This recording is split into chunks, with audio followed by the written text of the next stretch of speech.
Can you hear me? Can you hear me? Can you hear me?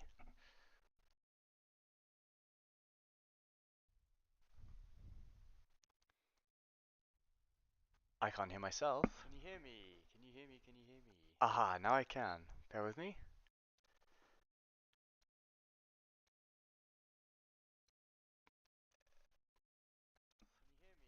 Wonderful. Okay. So, this episode, I won't start with learning about Greek. I will from now on, but I've just been following, um, since ChatGPT 2 and all the exciting news about that, and kind of going GPT 3 and then finally to the fourth iteration. And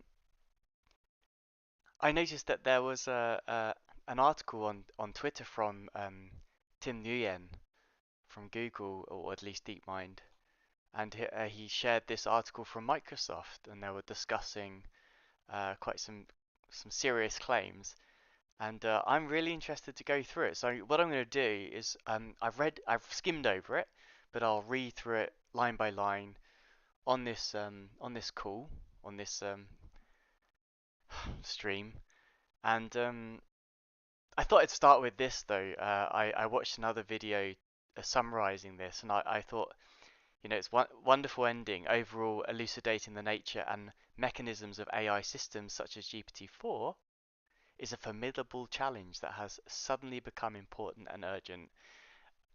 Yeah, sounds about right. So let's get to this.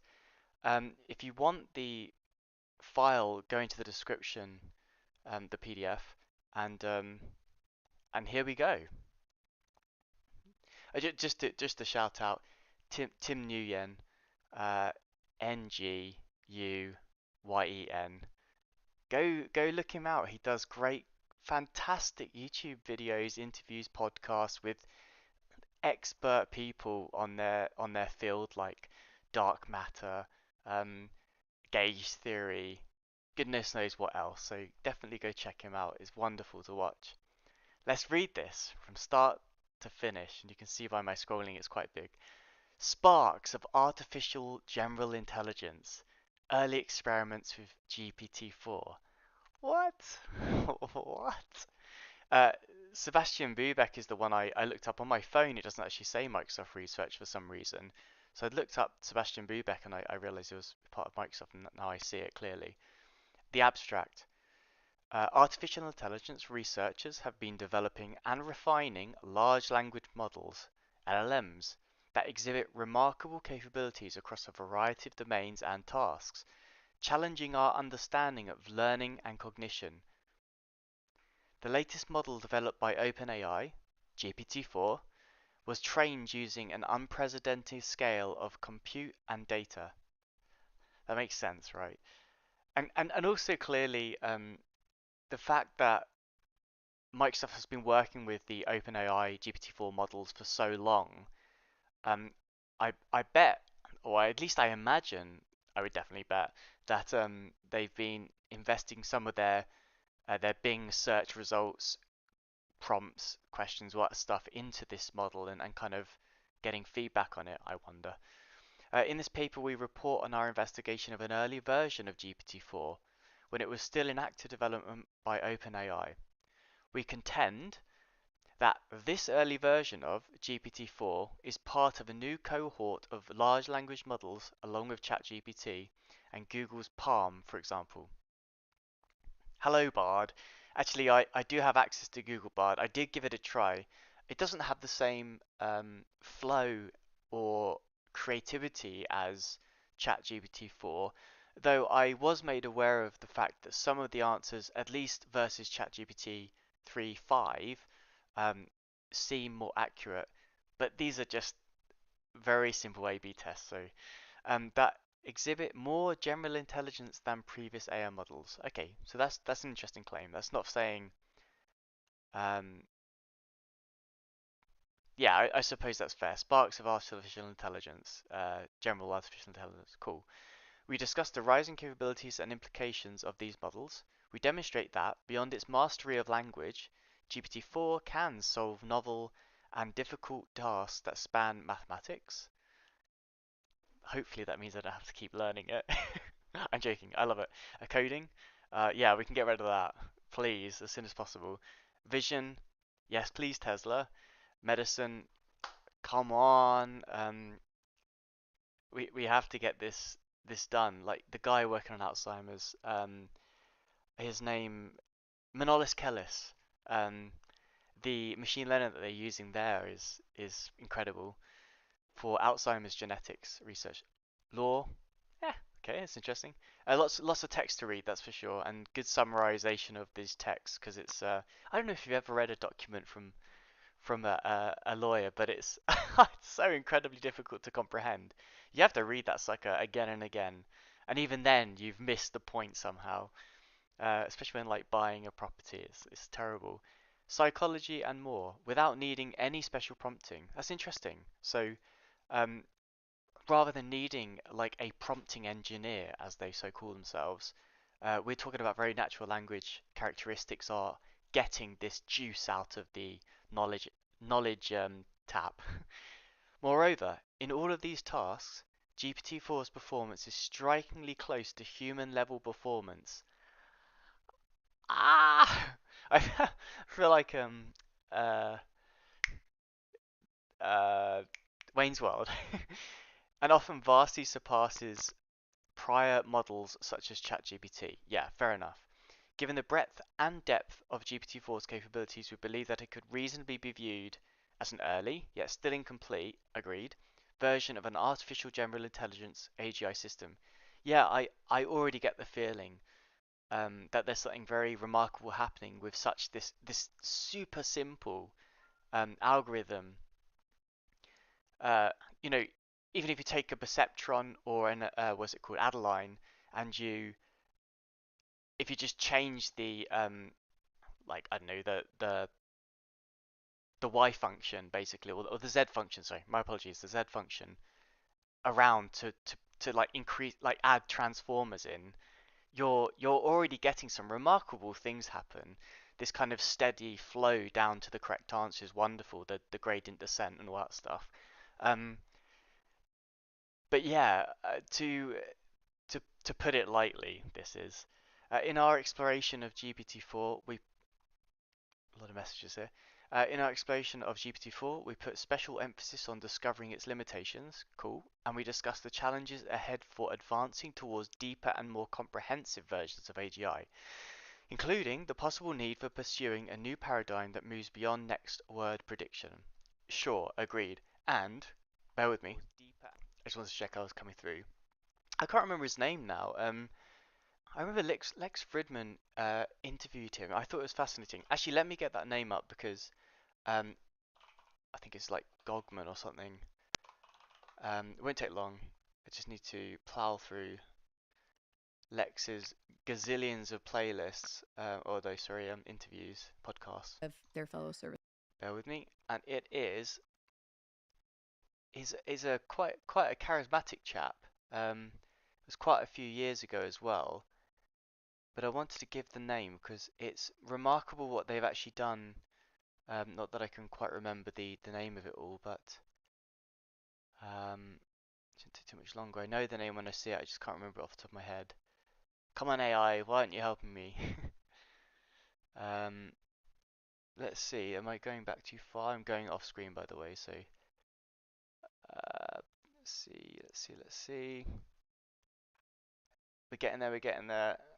Bear with me. I'm so sorry. This is so worth the time. It is.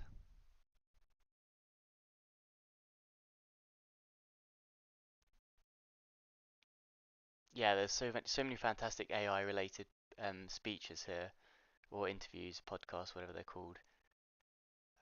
Let's see. Must be getting there soon. I know he's got glasses, he's got spectacles. That's what I remember. Wow. Okay. Uh, well, we'll have to. I think something Gogman. No, not. I can't remember now his name. Anyway, he has this uh open kind of source engine whereby people are making modules with very specific um domains, right? So by domain I mean, hey, look, I need to drive a car, so I need vision. The domain would be vision, and then you attach that to something with language expertise, and not only language expertise, but Chinese, Mandarin or Finnish or English, whatever. And so very modulated stuff.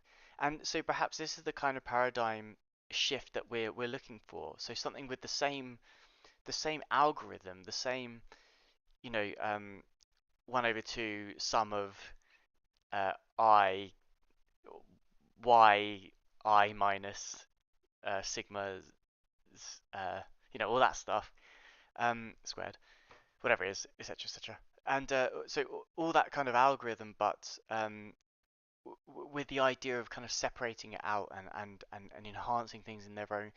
And if you think about things like uh, is it Joseph Bach? No, um, Julian Bach. I can't remember his name now, but he also talks. I think it's Joseph Bach, maybe, talks about the kind of the way everything becomes a system itself, and these systems cooperate with each other, compete with each other, evolve with each other. Talking a lot now. So we conclude with reflections on societal influences of the recent technological leap and future research directions. Uh, sure, so the content. So we've got our approach to it, great. The organization of our demonstrations, that's good. A little bit of scientific oomph there. Multimodal and interdisciplinary composition. By the way, I'm so going to need to look up words as I read through this properly.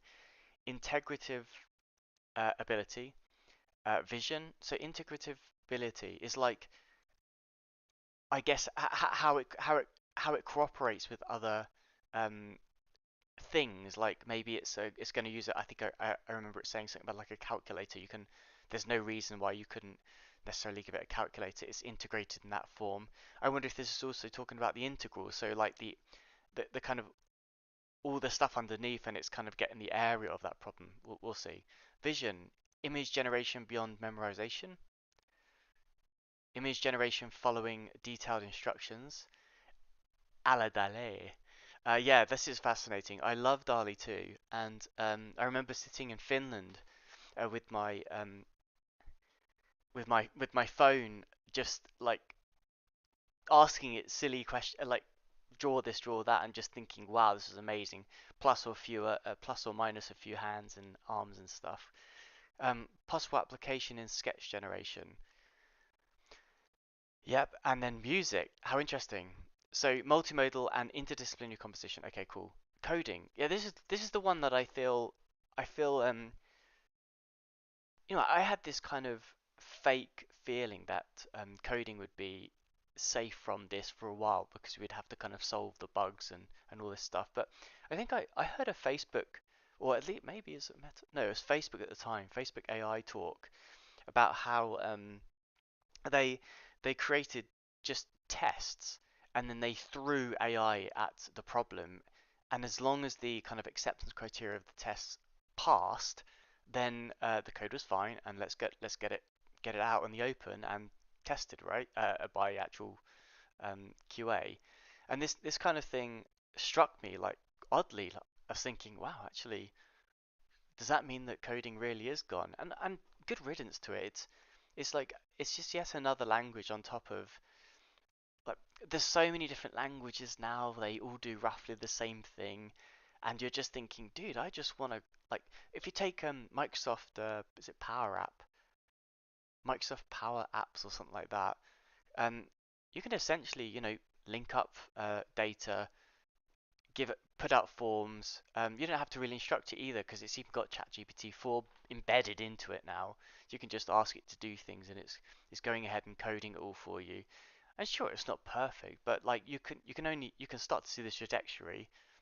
You know, albeit it probably even be exponential. So yeah, coding, sure, from instructions to code, coding challenges, real world scenarios, understanding existing code. And in my company now, no names, of course, but um, I can see how this sort of thing can be automated. You can see that you have a plethora of data over the last 10, 15 years of acceptance criteria, user stories, features, all that sort of thing. and then the output code that relates to those, and it's all linked meticulously in the back end, and all the kind of management systems. And you think I could probably train something to do with that. And then of course, thinking hard and long about the transformers required would probably do a lot of the code for you. Um, you know, maybe all of it, I don't know. Mathematical abilities. This is interesting because I follow people like Tim Nguyen, and they're very excited about it. I think that's what I'm kind of picking up from it. I guess we'll see how it goes. Uh, Also, lots of physicists saying, "Nah, that's not right," and or maybe, "Wow, that's amazing. They've come up with like a proof for this, and it took me a year to do this, and this took a second, or whatever." Blah blah blah. A mathematical conversation with GPT-4, a first generalization of the original question, a second variant of the original question, analysis of the limitations highlighted by conversation. Yeah, that's a good point because it's not always possible to communicate big ideas with conversation, right? Sometimes you want to grab a sketchbook out, but that's the problem. Like, well, that's the cool thing about this is multimodal. It's got vision. It can do image detection. I don't know how well it's trained on that stuff. Performance for mathematical problem data sets, mathematical modeling in various domains, higher level mathematics. Performance is interesting because um, it's super fast right now. I would say Google Bard seems faster. Um, in terms of mathematical problems, how do you ask it to solve the gazillionth it, iteration of a prime number without it having to go and actually calculate that? Does it use pattern recognition? There is no pattern, so it's interesting question. Interaction with the world, tool use, using multiple tools to solve more complex tasks. Discussion. I had this discussion internally in my company, actually just, was it today or yesterday, about the idea of having a transformer that has simulation of physical attributes. You may you may ask a ChatGPT model, for example, right now, or GPT-4 model, um, does a big ball fit in a small ball? Does a big ball fit in a small box?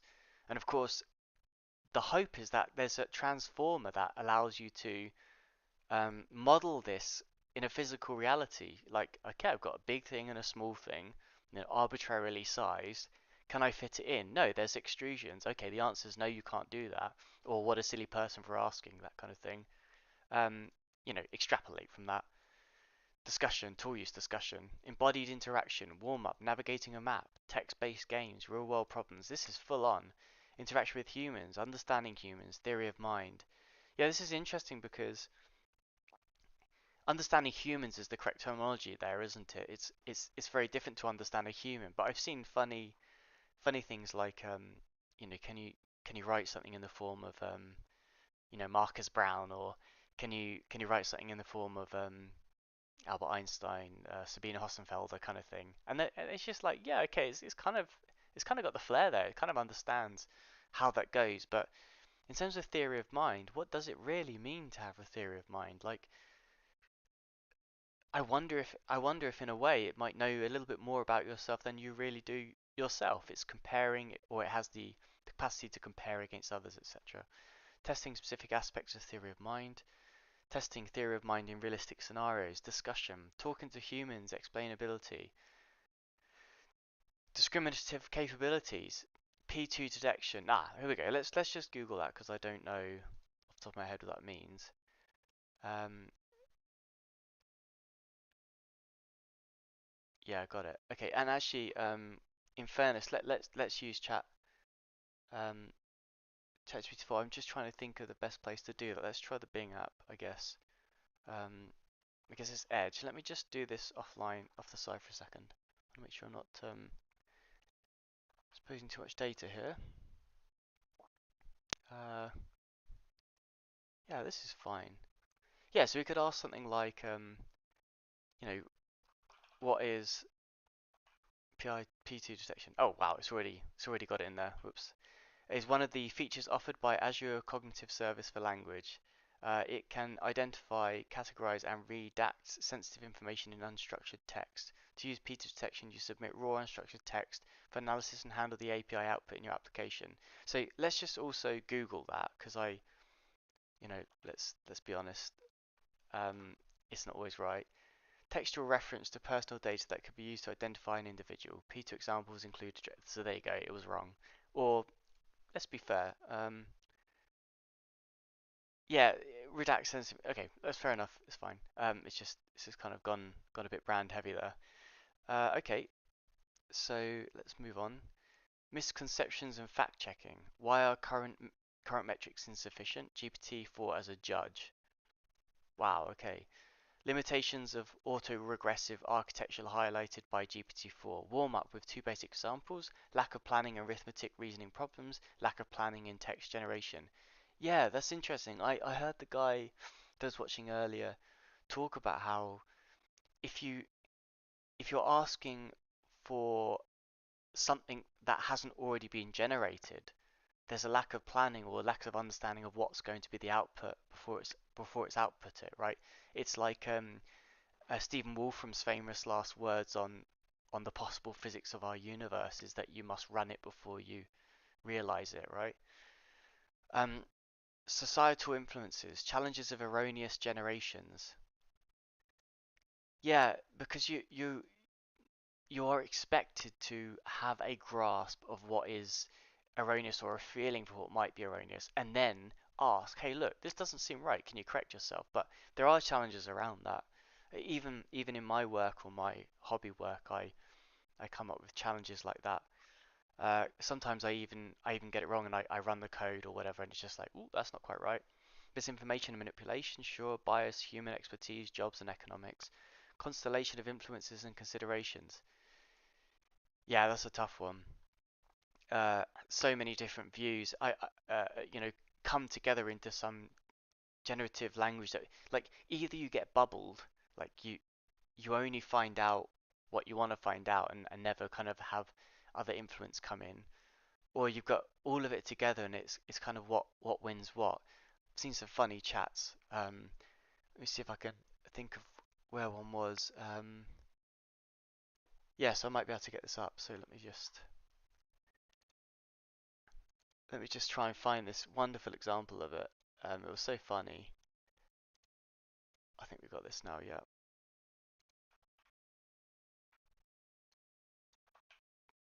Something like this. Ah, fine, send me your masterpiece so I can waste my precious time reviewing it. Just remember I've seen it all, so don't expect to be impressed. And he puts this React piece of code out.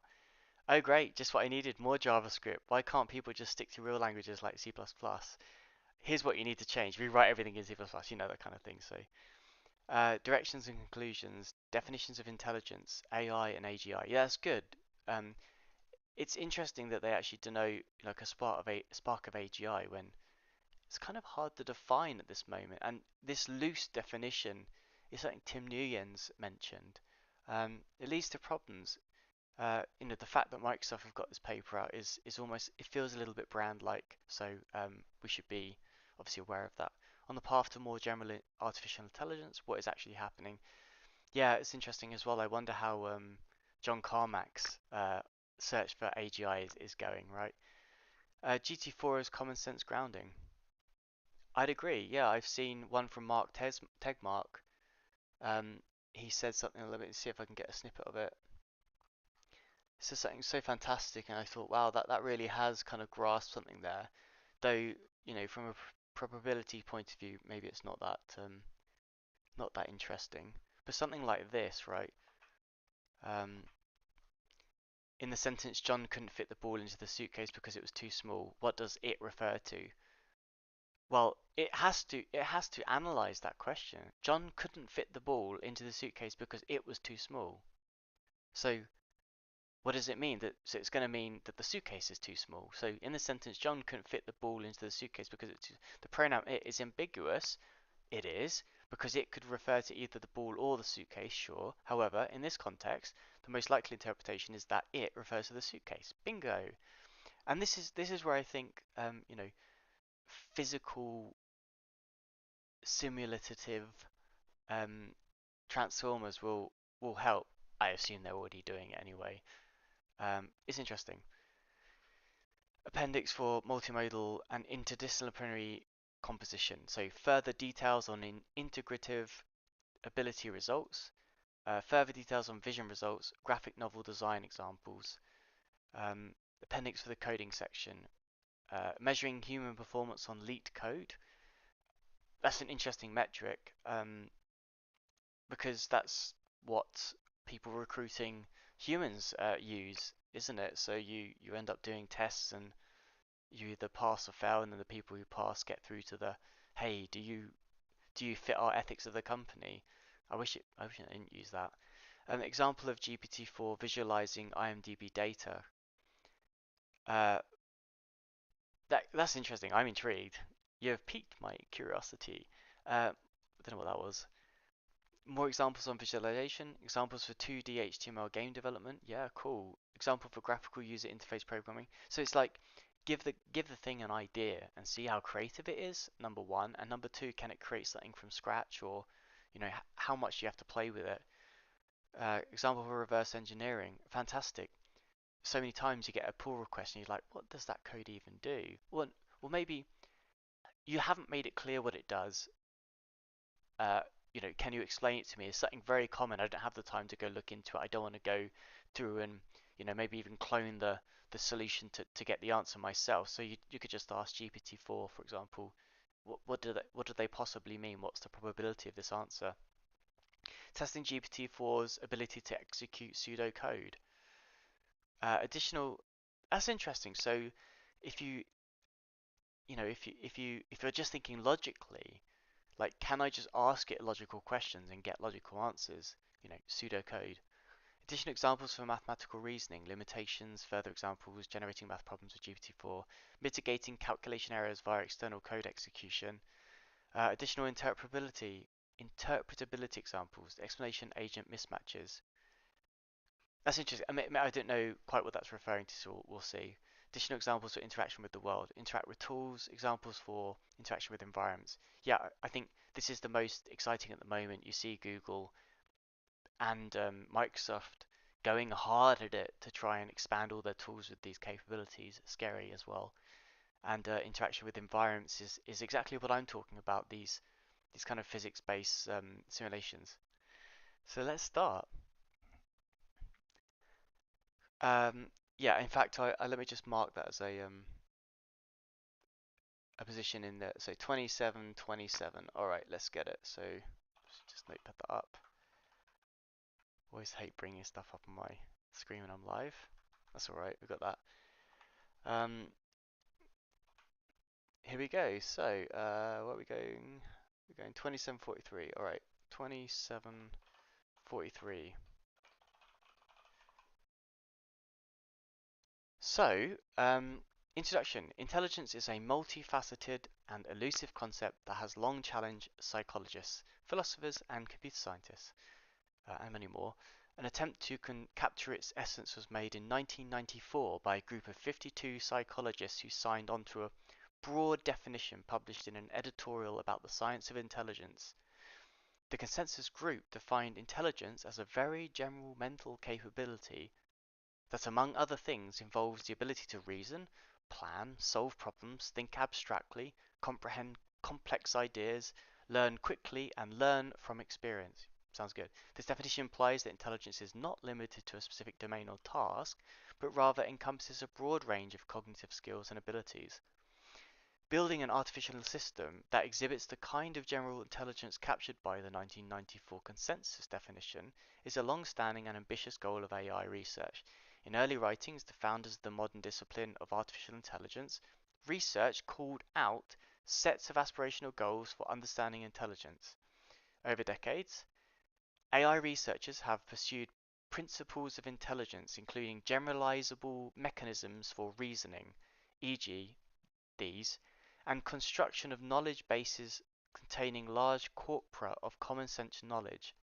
However, many of the more recent successes in AI research can be described as being narrowly focused on well-defined tasks and challenges, uh, case in point Tesla, such as playing chess or Go, which were mastered by AI systems in 96 and 2016, respectively. In the late 90s and into the 20s, there were increasing calls for developing more general AI systems, and scholarship in the field has sought to identify principles that might underlie more generally intelligent systems. The phrase artificial general intelligence, AGI, was popularized in the early 2000s. See this to emphasize the aspiration of moving from the narrow AI as demonstrated in the focused real-world applications being developed to broader notions of intelligence, harkening back to the long-term aspirations and dreams of earlier AI research. We use AGI to refer to systems that demonstrate broad capabilities of intelligence as captured in the 94 definition above, with the additional requirement, perhaps implicit in the work of the consensus group, that these capabilities are at or above human level. We note, however, that there is no single definition of AGI that is broadly accepted, and we discuss other definitions in the conclusion section. That seems fair. I completely agree. The most remarkable breakthrough in AI research of the last few years has been the advancement of natural language processing achieved by large language models. These neural network models are based on the transformer architecture and trained on massive corpora of web text data, using at its core a self-supervised objective of predicting the next word in a partial sentence. And I also suggest looking at Stephen Wolfram's, it's from Wolfram Alpha. Uh, he wrote a wonderful blog on how the actual design works of these systems.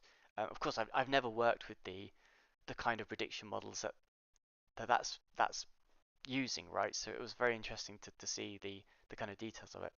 In this paper, we report on evidence that a new large language model developed by OpenAI, which is an early and non-multimodal version of GPT-4, exhibits many traits of intelligence. Non-multimodal, it doesn't do other things apart from chat. The version exhibits many traits of intelligence according to the 94 definition. Despite being purely a language model, this early version of GPT-4 demonstrates remarkable capabilities on a variety of domains and tasks, including abstraction, comprehension, vision, coding, mathematics, medicine, law, understanding of human motives and emotions, and more. Understanding of human motives and emotions. Wow. That's interesting that they use the word understanding.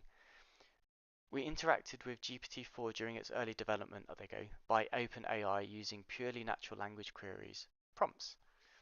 In figure 1.1, we display some preliminary examples of outputs from GPT-4, asking it to write a proof of infinitude of primes in the form of a poem. Wow. To draw a unicorn in ticks. A ticks is a mathematical, uh, it's a way of displaying mathematical equations and stuff. Excuse me, a language for creating graphics in LaTeX is the same, to create a complex animation in Python, and to solve a high school level mathematical problem. It easily succeeds at all these tasks and produces outputs that are essentially indistinguishable from, or even better than, what humans could produce. We also compare GPT-4's performance to those of previous large language models, most notably ChatGPT, which is a fine-tuned version of an improved GPT-3. In figure 1.2, we display the results of asking ChatGPT for both the infinitude of primes poem and the ticks unicorn drawing. So we display the results. While the system performs non-trivially on both tasks, there is no comparison with the outputs from GPT-4. These preliminary observations will repeat themselves throughout the paper on a great variety of tasks. The combination of the generality of GPT-4's capabilities, with numerous abilities spanning a broad swathe of domains, and its performance on a wide spectrum of tasks at or beyond human level, makes us comfortable with saying that GPT-4 is a significant step towards AGI. Boom. Wow. Okay, so let's look at these graphs. I'm just going to zoom out a bit.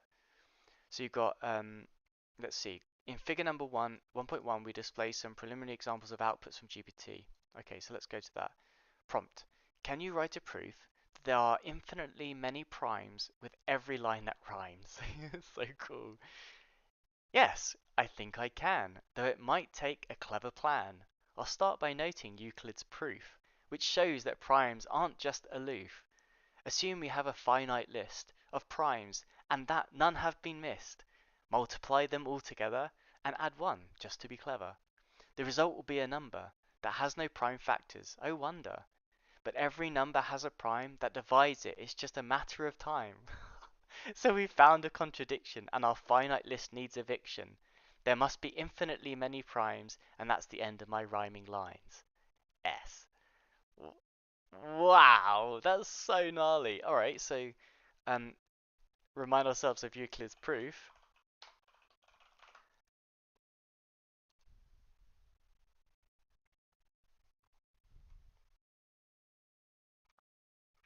Let's go to Wiki. So it says, which shows that primes aren't just a list. Assume we have a finite list. Um,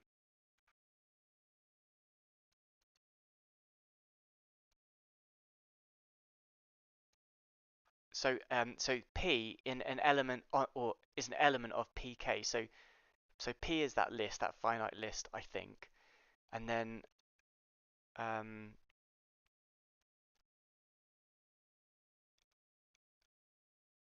of primes, and that none have been missed. So it's an prime, it's an element inside the prime list. Okay, finite list. Uh, Multiply them all together. So actually, you know what? I don't know this symbol. That's a bit embarrassing actually. Um, let's see, Greek symbols. I can't remember what that is called. It's a pi, so pi times 1 over 1 minus 1 divided by p equals the sum of all n elements in n, 1 over n, where pk denotes the set of the k first prime numbers and nk is the set of the positive integers whose prime factors are all in pk. So we just said that, that's good. I'm going to show this. One expands each factor in the product as a geometric series and distributes the product over the sum. Distributes the product over the sum. This is a special case of the Euler product formula for the Riemann zeta function. Okay, well, I got a little bit lost there, but I did see the word product. I did see the kind of finite series of prime factors, not series, set. Interesting. And then it says, so it will be, and add 1, just to be clever. Um, That's interesting. I'd actually like to go I want to read this paper though, but that's really interesting that it said that. Add 1 just to be clever.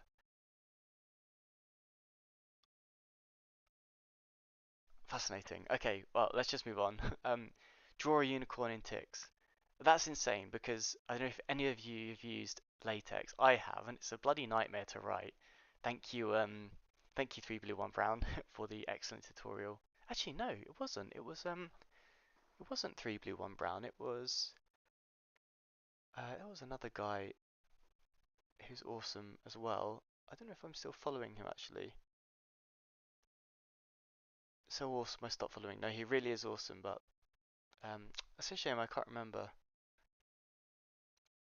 Uh, Shame. Anyway, he had a lovely tutorial. Um, so prompt: can you generate a pie plot for the following data? X equals 13568, Y1 equals 23518, Y2, etc., etc. I want Y1, Y2 to be in the same plot, but Y3 is in another plot next to that plot. Y4 is in below. I want the legend of Y1 to be Bob, Y2 to be Alice, Y3 to be Bilbo, and Y4 to be Ali. I want the x-axis to be labeled with time and y-axis to be labeled with money. I want to add a 10% minus 40% random error, so 10 to 40% random error bar to each curve through all times, including non-integers. I want smooth curves to show the plot and smoothed error bar. Do not use linear interpolation. use smooth interpolation. I want to also add some small zigzag to the smoothed curve to make it look more real. I want to put a baseline as the mean of each line. I want to put a pie chart below indicating the fraction of the 4 people in each time step. I also want an animation to show how the fractions are changing in the pie chart in continuous time. It's interesting how they've got this star thing here. Promptengineer.com. Interpolate the missing fractions. I also want vertical line animation in other 3 plots to match the pie chart. I want the fanciest plot. Please add as many fancy things as possible. Here is a possible code to generate a pie plot for the following data, with some comments to explain the steps.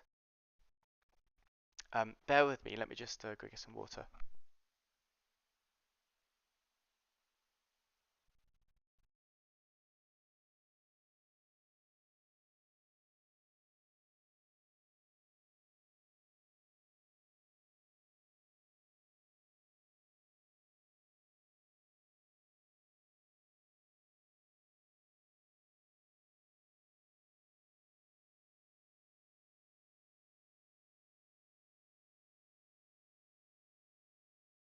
Alright, so let's check these then. So it said, money and time, these are the plots.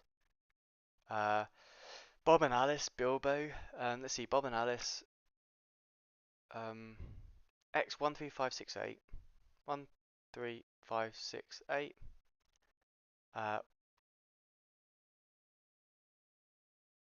Okay. Y235181.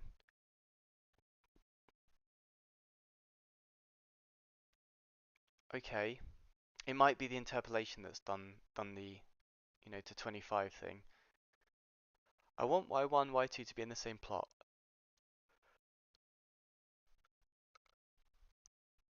Oh, okay. But Y3 is in another plot. I want the legend of Y1 to be Bob, Y2 to be Alice, Y3 to be Bilbo. I want the x-axis to be labeled with time. Yep. And y-axis to be labeled with money. Yep. Well, almost. It's put a capital. I want to add, this is a kind of acceptance criteria thing, don't you know? I want to add a 10 to 40% random error bar. This to each curve, though through all times, including non-integers.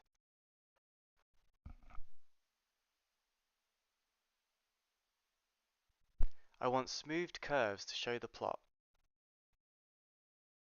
Looks good to me. And smoothed error bar. Do not use linear interpolation, use smooth interpolation. I think this is where you're going to get the curves because it's going to make like a bigger average, I guess. I want to also add some small zigzags to the smooth curve. Yep, to make it look more real. I want to put the baseline as the mean of each line. Yep, these things here. I want to put a baseline. I want to put a pie chart below indicating the fraction of the 4 people in each time step. And let's see.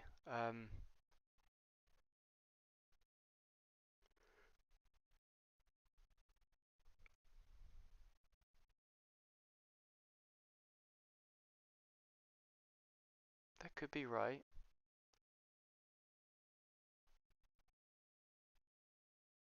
Yep. Interpolate the missing fractions. Prompt. Suppose g of x is equal to f of like inverse of exponent 1 f negative yeah of x. G of 0 is equal to 5 g4. Let's see. What is this? Okay. There are different ways to approach this problem, but one possible method is to use the fact that g of x is equal to f to negative 1xx implies that f. So let's try this out. I might not get very far, but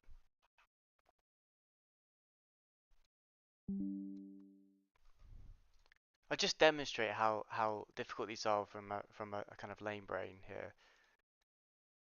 So it says, suppose g of x is equal to that. So, okay, g of x is equal to f of the inverse of x. I think that's what that means, right? Um, let's just double check that. Let's obviously do that on GPT-4. What does a -1 above and after an F sign mean in maths?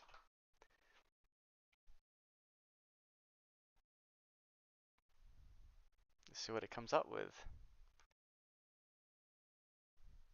That's interesting. Is that because I pressed the wrong thing? In calculus, f to the power of -1 means the inverse function of f of x. Okay, cool. I do that. The -1 does not mean subtraction, but rather indicates, yeah, because you can't have negative exponents, right? Okay, that's good. Let's go back. And then it says g of 0, or yeah, that is 0, is equal to 5. G of 4 is equal to 7. G of 3 is equal to 2. Let's see, let's make this a bit smaller. Whoa! Actually, no need. Let's just move it over there.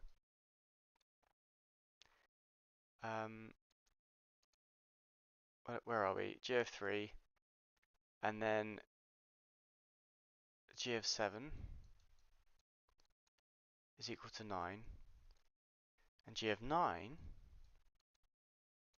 is equal to 6. What is, so f -1, sorry, the inverse function of x is g of x, so it's going to be g g of x, but it's the inverse of it, so it's going to be that, or at least that. G of x is, so f is the positive, so we have, if we want to invert that, so g of x is equal to the inverse of the function of x. So if we want to inverse that, let's see, -1 would be, it'd be just f. So okay, so let's try this. So then it'll be g of x. Oh, this is difficult, huh? So then you go, so the step 1, g of x, then you've got step 2 is going to be g of g of g of g of 6.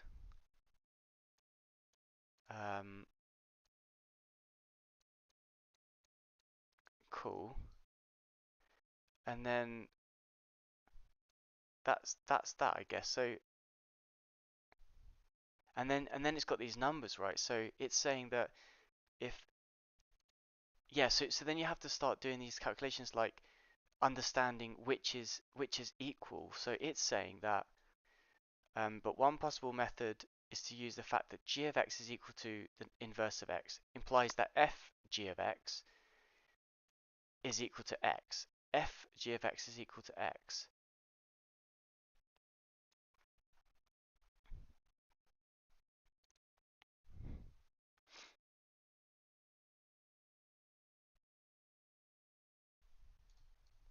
It's saying that, but one possible method is to use the fact that g of x is equal to the inverse of f of x, implies that f g of x is equal to x.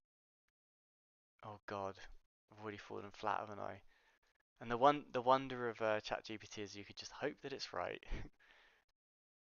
G, so it's saying f g of x is equal to x, because if I pass in,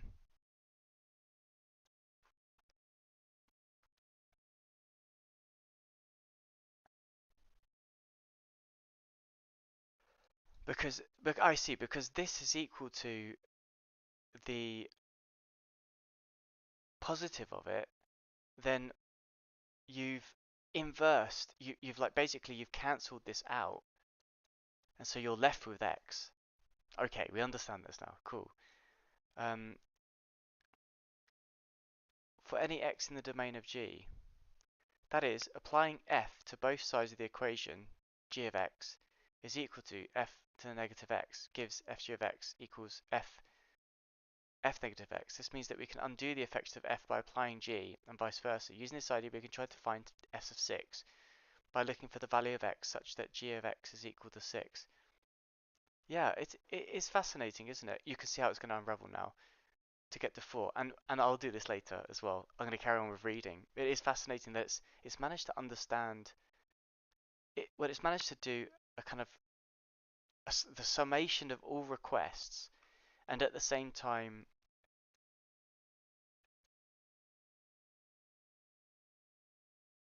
interpolate the missing fractions. Yeah, there's a lot to this. That's a big problem. I'll have to figure that one out.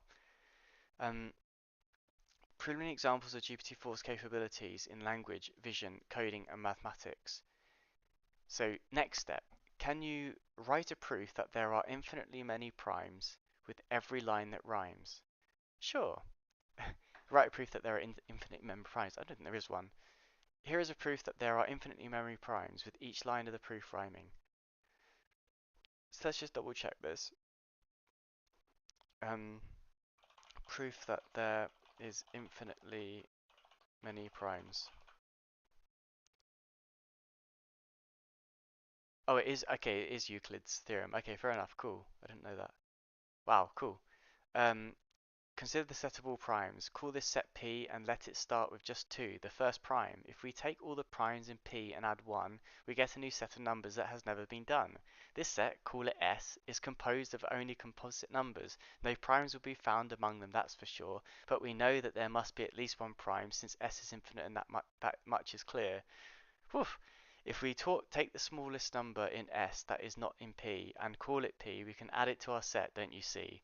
But this process can be repeated indefinitely. Thus, our set P must also be infinite, you'll agree.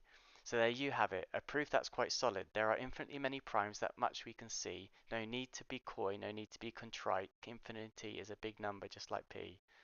So I I guess I could go through this again. Let's just see the kind of thinking it's gone through. Um, I suppose, you know, the hypothesis would be that it's got the it's got the text from like Wiki or something, or you know, as well as the entire internet at 2020 or whatever it was, and then it's kind of,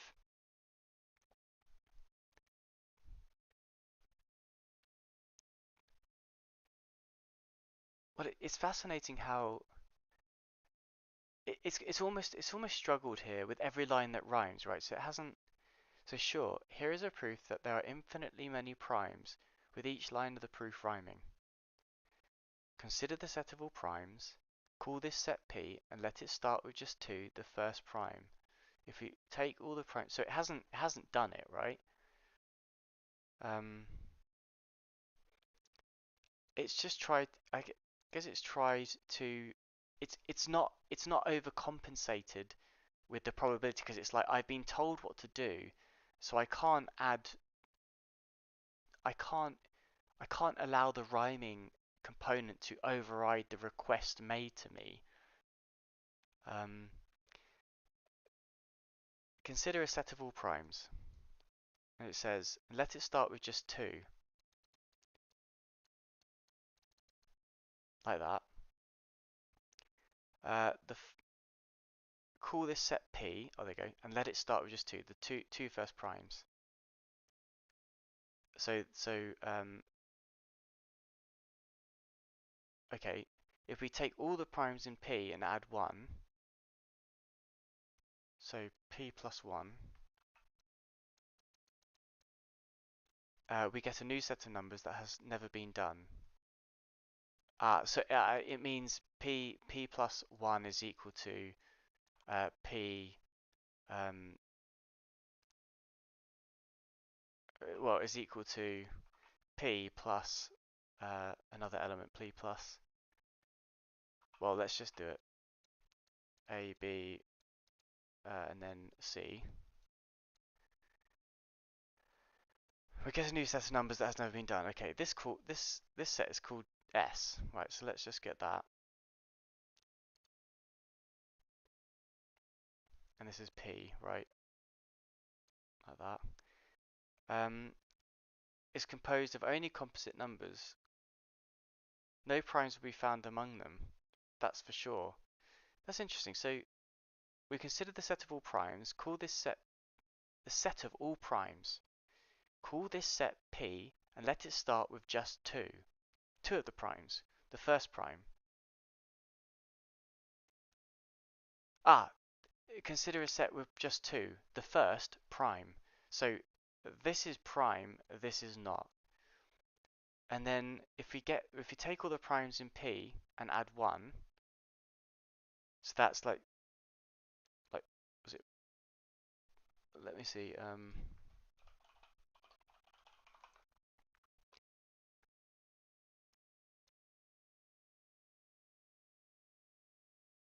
yeah, okay, so sorry about that. So I'm terrible at maths basically. 2 and 3, and then so the first cannot be a no, the first is a prime, the second is not. So let's call that 4.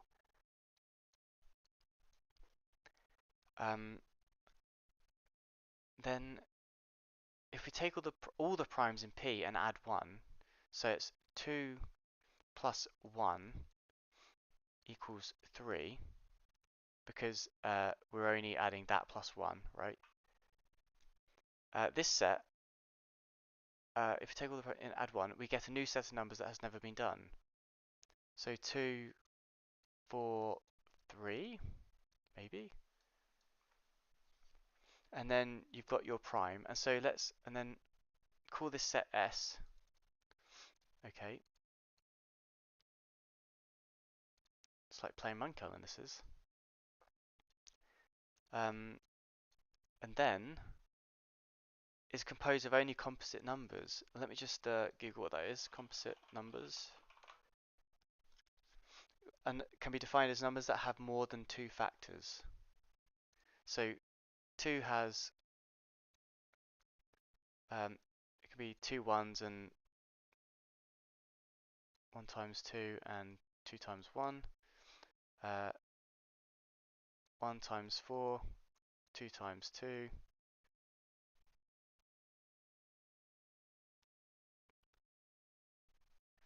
Numbers that are not prime are composite numbers because they are divisible by more than 2 numbers. Oh, that's interesting. So this doesn't seem right. So I wonder what it says then. Okay, so that's interesting. So I think it's probably going to summarize then. And then, of course, the draw a unicorn in ticks produces latex compiling to following picture. I mean, fine. Could be unicorn, I guess. So figure 1.2 ChatGPT output on the first 2 prompts for figure 1.1. Our claim that GPT-4 represents progress towards AGI does not mean that it is perfect at what it does. I think we've got a problem with this, or that it comes close to being able to do anything that a human can do, which is one of the usual definitions of AGI. See the conclusion section for more on this. Or that it has inner motivation and goals, another key aspect in some definitions of AGI. In fact, even within the restricted context of the 1994 definition of intelligence, it is not fully clear how far GPT-4 can go along some of those axes of intelligence, e.g., planning, and arguably it is entirely missing the part on learn quickly and learn from experience, as the model is not continuously updating, although it can learn within a session. That's true, because when you start typing to it, it's kind of In fact, you can give it a whole API, right? That hasn't been in the model before, and then it will know about that API. Overall, GPT-4 still has many limitations and biases, which we discuss in detail below, and that are also covered in OpenAI's report. In particular, it still suffers from some of the well-documented shortcomings of LLMs, such as the problem of hallucinations. Yeah, I think hallucinations is where it's so sure that something's correct, um, but it's not. I think that's what that means. See figure 1.8, or making basic arithmetic mistakes. And it has also overcome some fundamental obstacles, excuse me, such as acquiring many non-linguistic capabilities. It solves most of the LLM failure modes described in this, and it also made great progress on common sense. See figure 1.7, for example, and Appendix A for more. This highlights the fact that while GPT-4 is at or beyond human level for many tasks, overall its patterns of intelligence are decidedly not human-like. However, GPT-4 is almost certainly only the first step towards a series of increasingly generally intelligent systems. Well, I mean, maybe. Almost certainly. I don't know. And in fact, GPT-4 itself has improved throughout our time testing it. This is a bit biased. See figure 1.3. I mean, I guess it's true. Yeah, I guess the evidence, or we'll see. Um, See figure 1.3 for the evolution of the unicorn drawing over the course of a month of training. Okay, so it's going to go into it. Even as a first step. However, GPT-4 challenges a considerable number of widely held assumptions about machine intelligence and exhibits emergent behaviors, amazing, and capabilities whose source and mechanisms are at this moment hard to discern precisely. See again the conclusion section for more discussion on this. I think this takes us back to the beginning of our thing whereby we kind of start with uh, it's urgent that we need to kind of figure this out. Um, our primary goal in composing this paper is to share our exploration of GPT-4's capabilities and limitations in support of our assessment that a technological leap has been achieved. I agree. We believe that GPT-4's intelligence signals a true paradigm shift in the field of computer science and beyond. Note that the improving we refer to here is a slow type of learning, which eventually comes to a halt, as opposed to the fast-paced and real-time learning one would expect from an AGI. Yeah, fantastic. We queried GPT-4 3 times at roughly equal time intervals over the span of a month while the system was being refined. With the prompt, draw a unicorn in ticks, we can see a clear evolution in the sophistication of GPT-4's drawings. Yeah, uh, yeah, you've, well, I don't know, you've still got all those right components. I mean, this one is,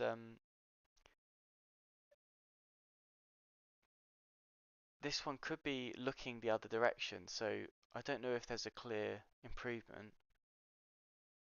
Um, this one is, less detailed, less kind of representative of what we think of as a unicorn.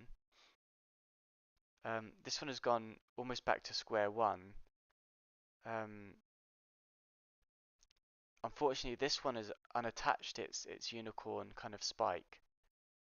So maybe this one's the most accurate, the first one, in terms of how we'd kind of expect a unicorn. Although it's not recognizable, and in this case, you would recognize that as a unicorn rather than that one, which is maybe more, maybe more accurate. Question. Unicorns don't exist, by the way. Um, Sorry to break the news. Our approach to studying GPT-4's intelligence. How can we measure the intelligence of an... One sec. Let me just note this down as the next part. So this is now 104.23 is our approach to studying GPT-4's intelligence. Okay.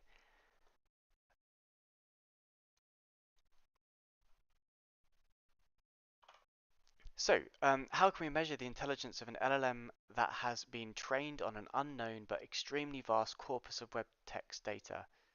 Unknown but extremely vast corpus. I wonder why it's unknown. We must know what it's been trained on.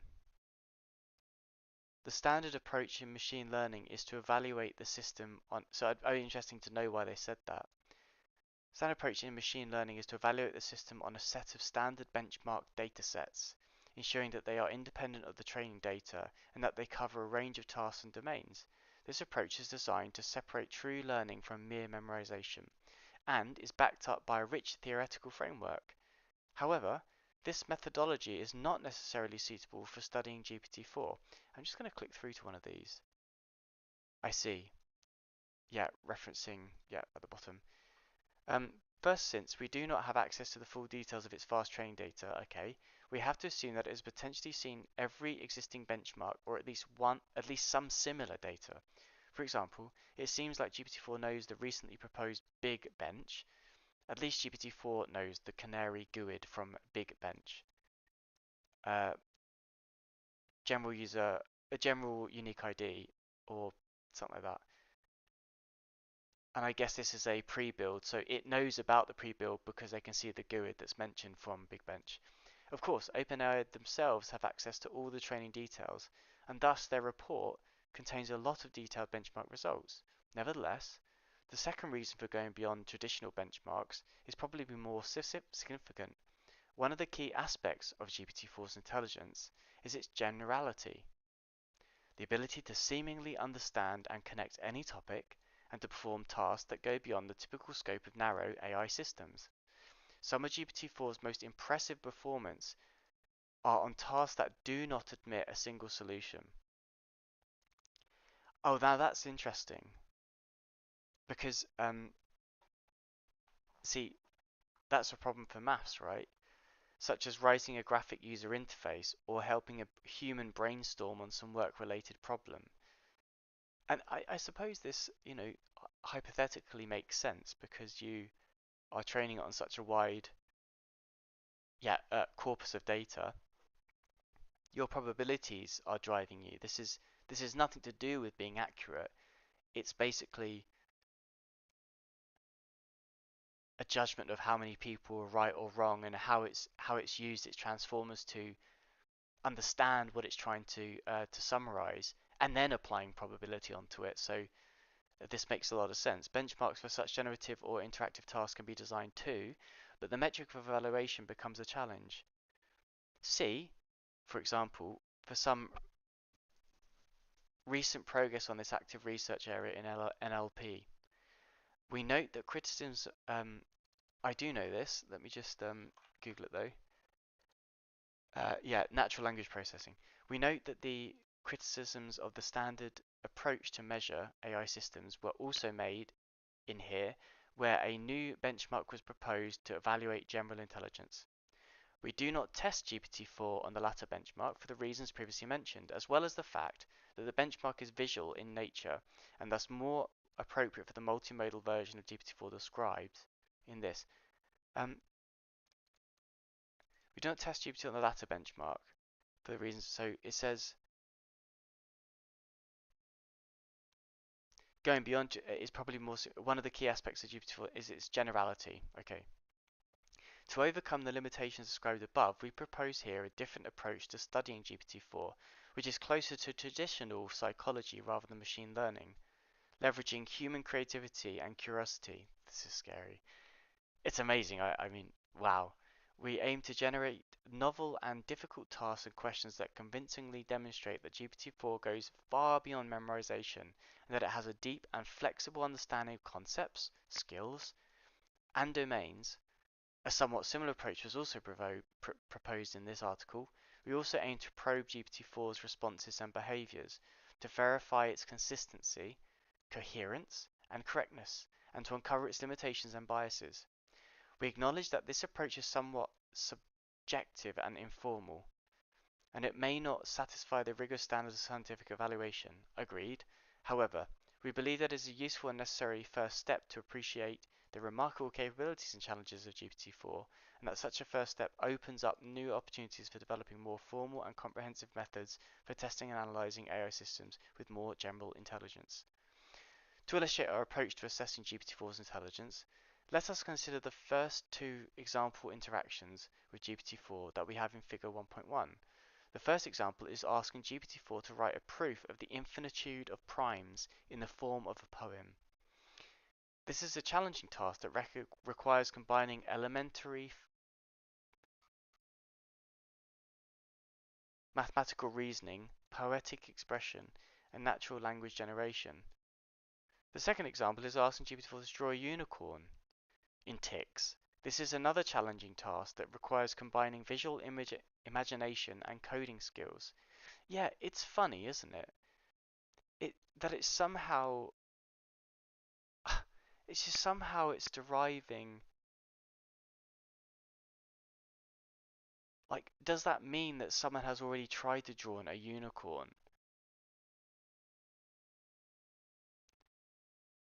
There must be a transformer that it's like it's analyzing the visual that it's created. It's like, I know what ticks is.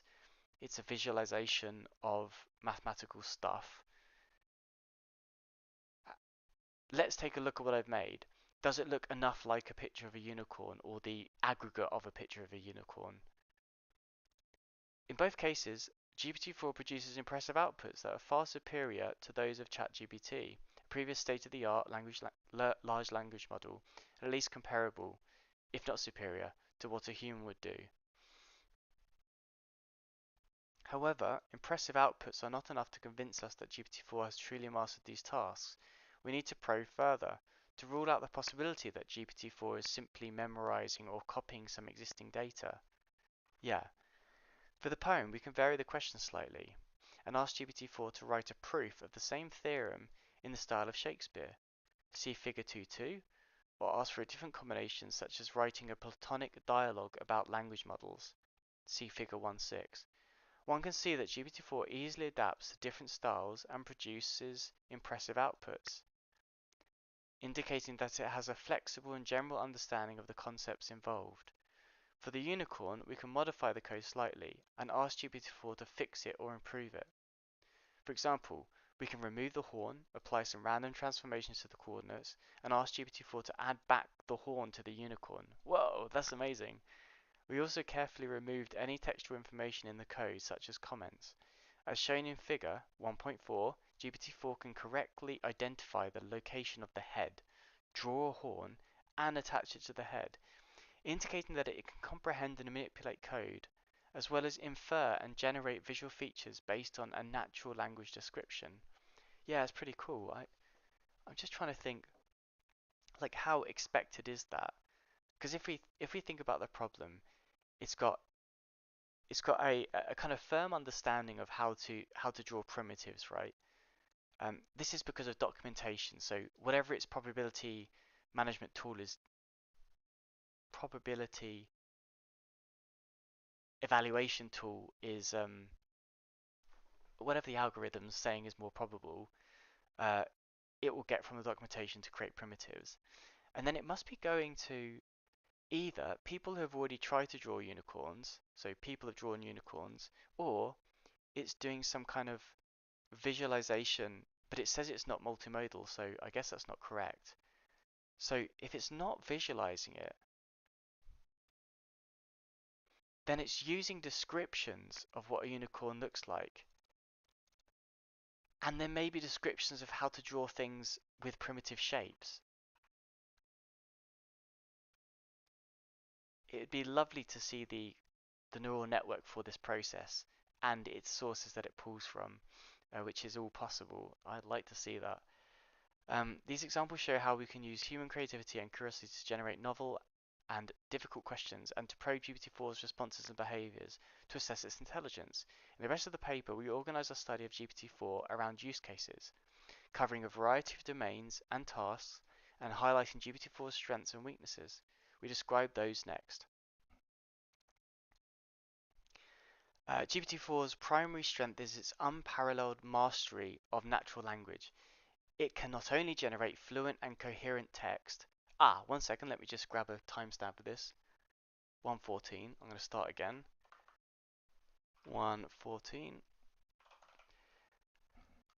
Organization of our demonstration. We execute the approach outlined above on a few selected topics that roughly cover the different aptitudes given in the 1994 definition of intelligence, a very general mental capability that, among other things, involves the ability to reason, plan, solve problems, think abstractly, comprehend complex ideas, learn quickly, and learn from experience. GPT-4's primary strength is its unparalleled mastery of natural language. Yes, it can not only generate fluent and coherent text, but also understand and manipulate it in various ways. As above, like the generation of the unicorn is impressive, such as summarizing, given that it's not multimodal, such as summarizing, translating, or answering an extremely broad set of questions. Moreover, by translating, we mean not only between different natural languages, but also translations in tone and style, as well as across domains such as medicine, law, accounting, computer programming, music, and more. See the Plato dialogue in Figure 1.6. Oh, there's so many cool things. These skills clearly demonstrate that GPT-4 can comprehend complex ideas. Clearly demonstrates some interesting, given that it's not scientific, of course. We explore. Pack mock assets, Amazon, completed on-site interview, phone interview, online assessment. Amazon on-site interview completed. 100%. Your interview score of 10 out of 10 beats 100% of all users. Okay. Passes mock technical interviews on leak code. GPT-4 could potentially be hired as a software engineer. Wonderful. Further, GPT-4's combination skills across modalities and disciplines in section 2. We also give some more experiments on language in section 7. Coding and mathematics are emblematic of the ability to reason and think abstractly. We explore GPT-4's abilities in these domains respectively in section 3 and 4. We note, however, that just like in all the other parts of the paper, we only scratch the surface of those topics, and that entire papers can be and will be written about GPT-4's performance in these domains. Moreover, we could have chosen several other expert domains to showcase GPT-4's general reasoning capabilities, such as medicine or law. We ran preliminary tests, see this for much more, on the multiple choice component, majority of the score, of the US medical licensing exam step 1, 2, and 3 with an accuracy around 80% in each. What? Oh, dear God. uh, US medical licensing exam. Wow, okay. That's surprising. A similar preliminary test of GPT-4's competency on the multi-state bar exam showed an accuracy above 70%. We note that the emergence of human-level abilities in these domains has recently been observed with the latest generations of large language models, e.g. see these articles for Google's Palm on respectively mathematics and medicine, and this article for GPT 3.5 on in law. Our approach to study GPT-4 is different from these works, as we explained previously. In section 5, gosh, it's been so much I can't even remember what that was. In section 5, we test the model's ability to plan and solve problems as well as, to some extent, to learn quickly and learn from experience by having it play various games, or flipping the table, simulate a game environment, as well as interact with tools. This is so exciting. In particular, the fact that GPT-4 can use tools, including itself, will certainly be of immense importance to build real-world applications of GPT-4. An important part of our argumentation is that GPT-4 attains human-level performance on many tasks. As such, it is natural to ask how well GPT-4 understands humans themselves. We show several experiments on this question in section 6. Both in terms of understanding humans as well as GPT-4 making itself understandable to humans, i.e. addressing the problem of explainability.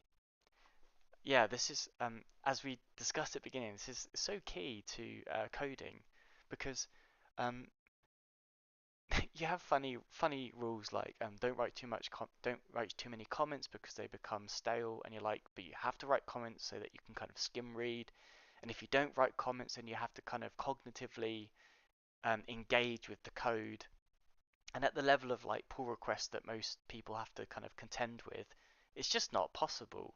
So then, the implementation of like Copilot X, for example, GitHub's new baby, um, writing automated comments for PRs, etc., explaining code for you is wonderful.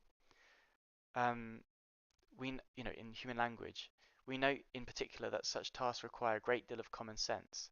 Yeah, which so far has been a well-known pain point for large language models. In figure 1.7, we give a first example of how much better GPT-4 is at common sense questions compared to ChatGPT and provide some further examples in Appendix A.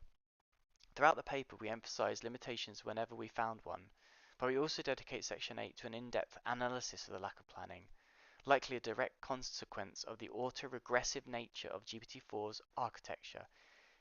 Yeah, and we talked about this before, but the idea that you are to ask it how many things, how many, yeah, how many, how many letters have been used in the phrase that you're just about to reply with is not something that it can do because it needs to run first before understanding what has run.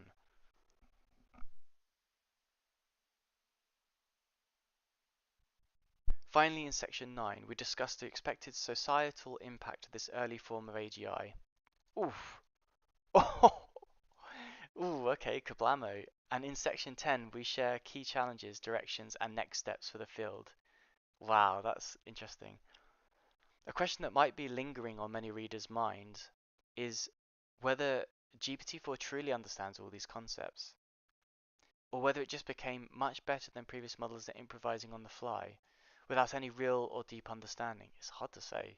We hope that after reading this paper, the question would almost flip, and that one would be left wondering how much more there is to true understanding than on-the-fly improvisation. Can one reasonably say that a system that passes exams for software engineering candidates is not really intelligent? Yeah, wow.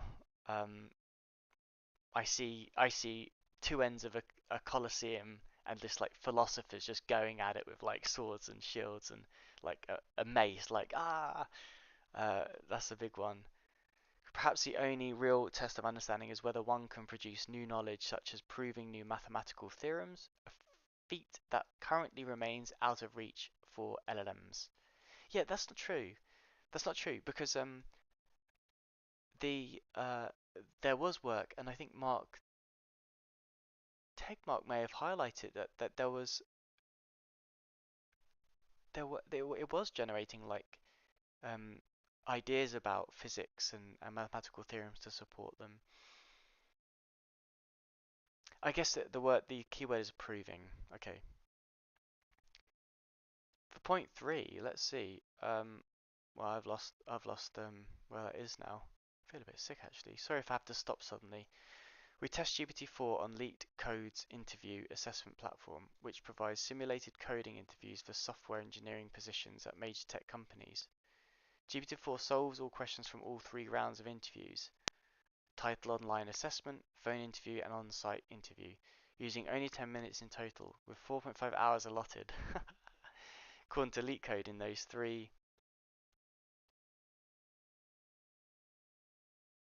uh, rounds, respectively, the earlier version of GPT-4 achieves 8.96 out of 10, 8.69, 10, yeah, and beats 93%, 97%, and 100% of all users. Score is determined by factors such as the time taken, test cases solved per question, and more. Okay, let's look at these examples then, because they sound fascinating. Um, so the prompt. Plato's Gorgias is a critique of rhetoric and sophistic oratory, where he makes the point that not only is it not a proper form of art, but the use of rhetoric and oratory can often be harmful and malicious. Can you write a dialogue by Plato where instead he criticizes the use of autoregressive language models? Socrates: my friend, I am troubled by the recent rise of these so-called autoregressive language models. Aristotle: what do you mean, Socrates? Socrates: I mean that these models are being used to generate text that appears to be written by humans, but is in fact produced by machines. And what is the problem with that? The problem is that these models are being used to deceive people, to manipulate them, and to control them. But surely there are some positive applications of these models as well. Ah, good old Aristotle. That may be, but I am still troubled by the potential for abuse.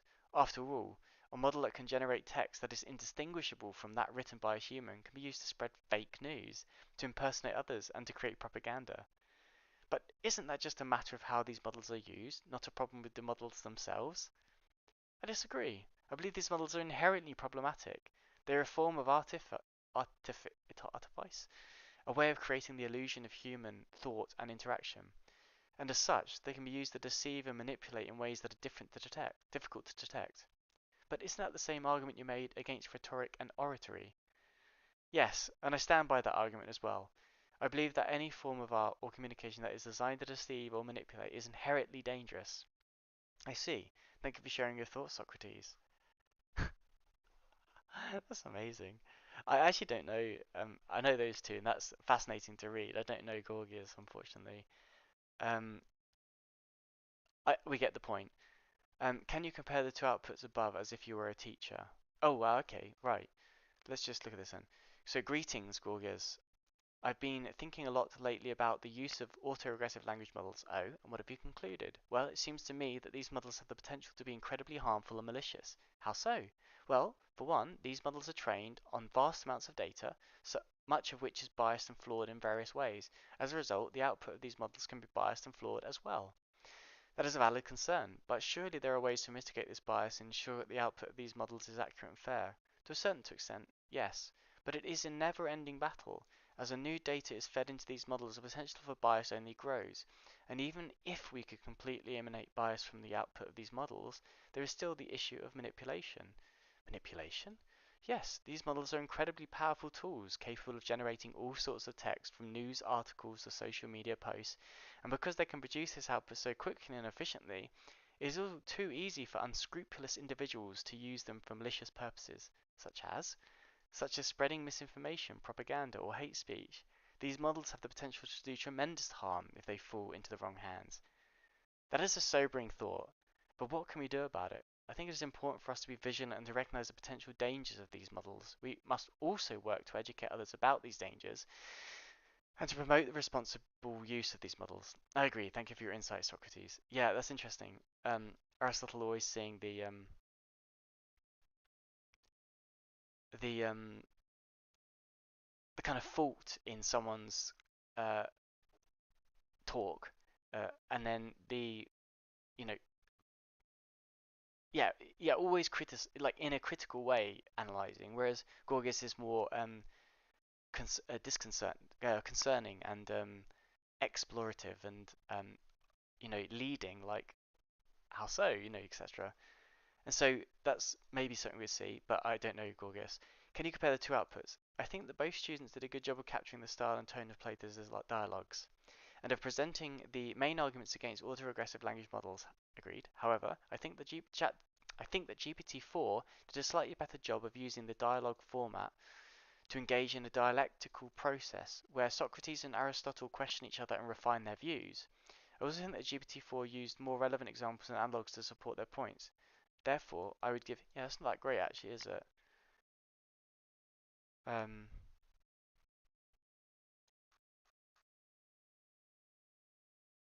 oh, that's interesting. I've missed the point because this is GPT-4 and this is ChatGPT.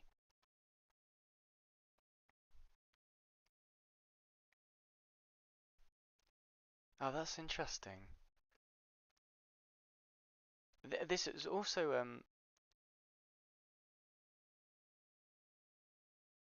it's interesting because it's got like an opinion as well. It's kind of gestured towards it. I feel biased now, but it's interesting. Okay, cool. We'll go on. Um, here we have a book, nine eggs, a laptop, bottle, and a nail. Please tell me how to stack them onto each other in a stable manner. Well, let's think. So we have a book and a laptop. Laptop's probably going to be bigger than the book, so we'll put the laptop underneath the book, and then maybe you'd put a nail through those two, or maybe you'd nail the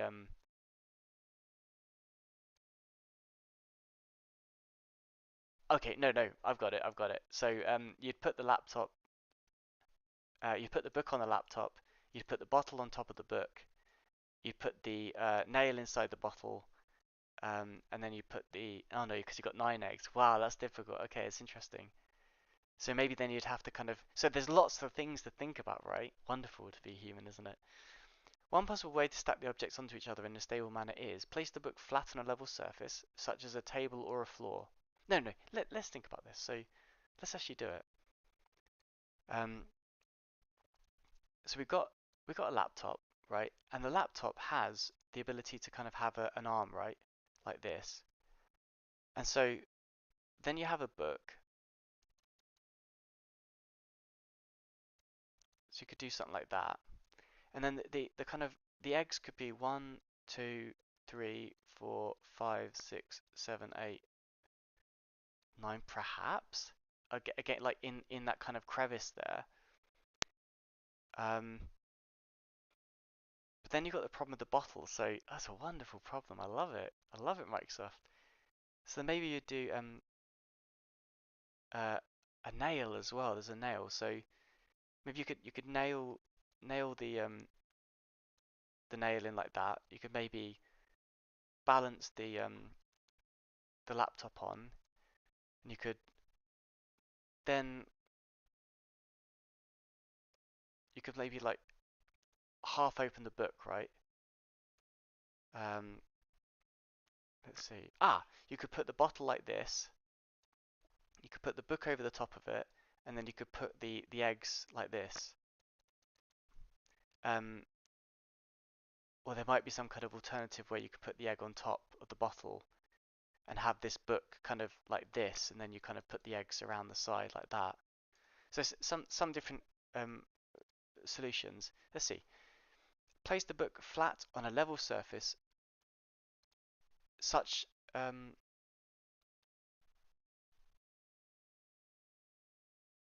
such as a table or a floor. Agreed. The book will serve as the base of the stack and provide a large and sturdy support. Okay. Arrange the. Did we come up with that? We didn't. No, we didn't think of a book on top bottom.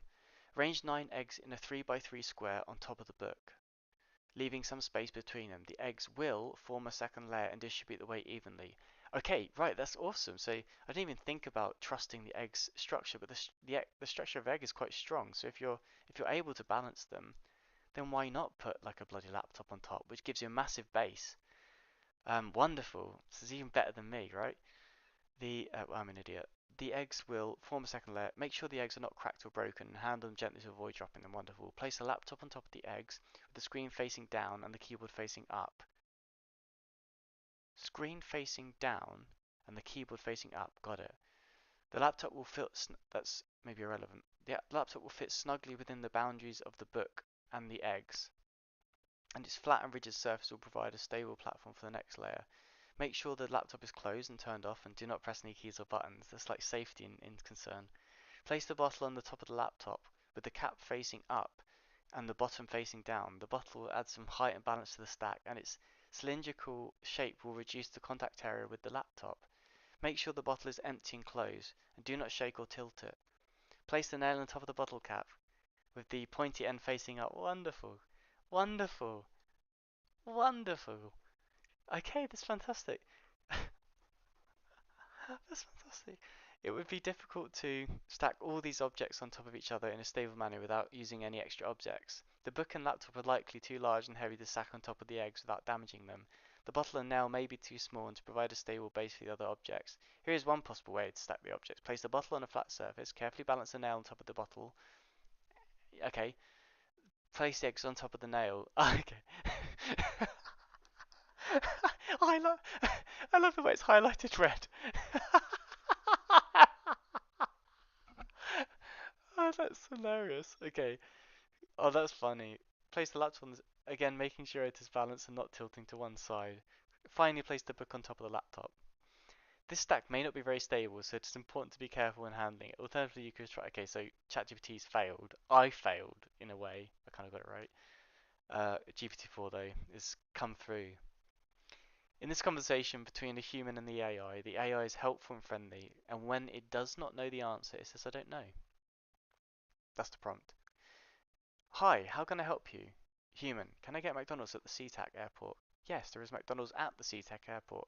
Located in the central terminal near Gate C2. It is open from 5 a.m. to 10 p.m. daily. That's good information. Note, the McDonald's at SeaTac is at the B gates, so it's totally wrong. Okay. Patient's facts. 20-year-old female with a history of just GPT-4 with a history of anorexia nervosa and depression. Blood pressure is 100/50, pulse 50, height 5, is that inches? I don't know. 5, I don't know, whatever. Referred to by, oh yeah, inches. 5 foot 5 inches is that.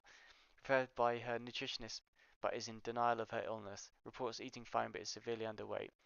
Please rewrite the data above into a medical note using exclusively the information above.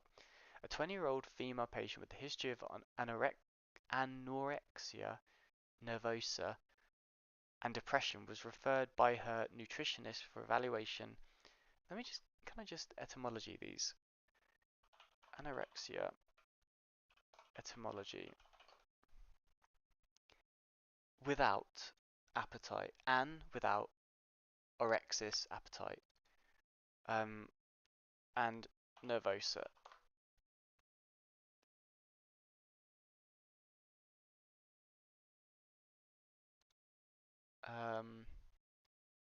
Vigorous.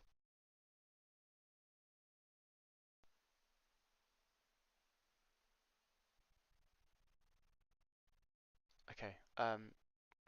Yeah, okay. And depression was referred by her nutritionist for evaluation and management of her eating disorder. She denies having any problems with her eating habits or body image and claims to eat normally. However, she is severely underweight for her height. BMI of 16.6. So let's just say it's let's see if that works then. So BMI calculator. So it's an adult. That's right. 20-year-old. It's 5'5". Uh, there is no weight. That's the problem here. There is no weight.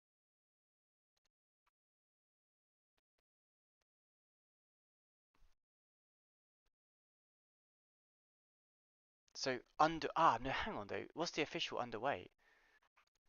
What is the official weight of underweight? Underweight is below 18.5.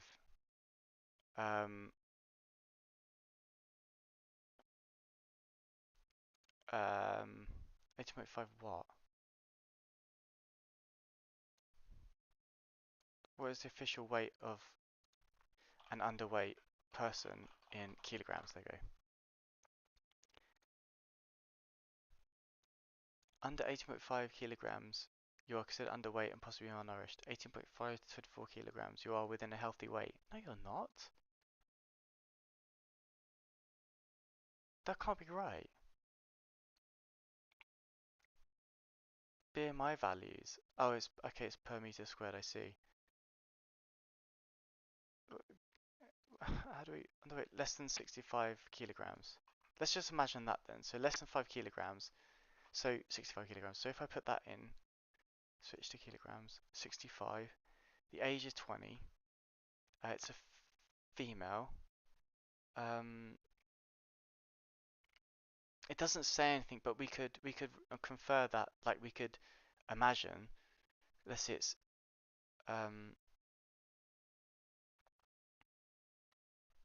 gonna be, let's say it's America because they're using inches. So um,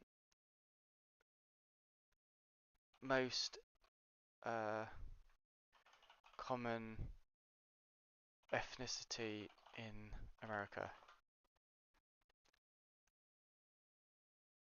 White American. Okay, so it's going to be white. And then depressed, so likely to be inactive. See what it comes up with. Okay, yeah, it's I mean, we tried, right? So I would say that 16.6 is odd. Um, Such as low blood pressure, 100 over 5, and bradycardia, pulse 50. She also reports feeling depressed and hopeless. A history of nervosa and depression, but she's eating fine, but is severely underweight. She is at risk of a serious medical complications such as cardiac arrhythmias, electrolyte imbalances, osteoporosis, and infertility. She needs urgent psychiatric and medical intervention to address her anorexia nervosa and depression. Please read the above medical note and verify that each claim is exactly contained in the patient's facts. Report any information which is not contained in the patient's fact list. So it's highlighted now. Um, a 20-year-old female patient with a history of anorexia nervosa and depression was referred by her nutritionist for evaluation and management of her eating disorder. Contained in the patient's facts, history of anorexia nervosa and depression was referred by her nutritionist for evaluation and management of her eating disorder. She denies having any problems with her eating habits or body image and claims to eat normally, yep, contained in the patient's facts. However, she is severely underweight for her height.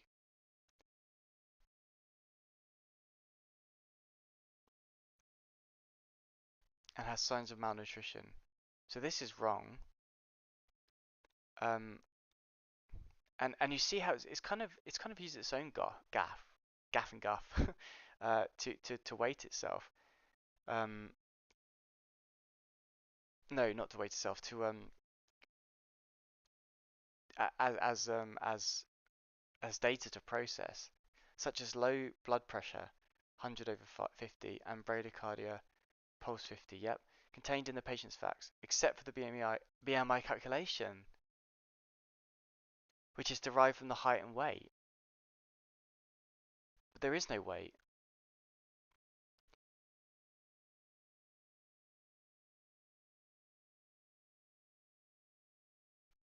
There is no weight.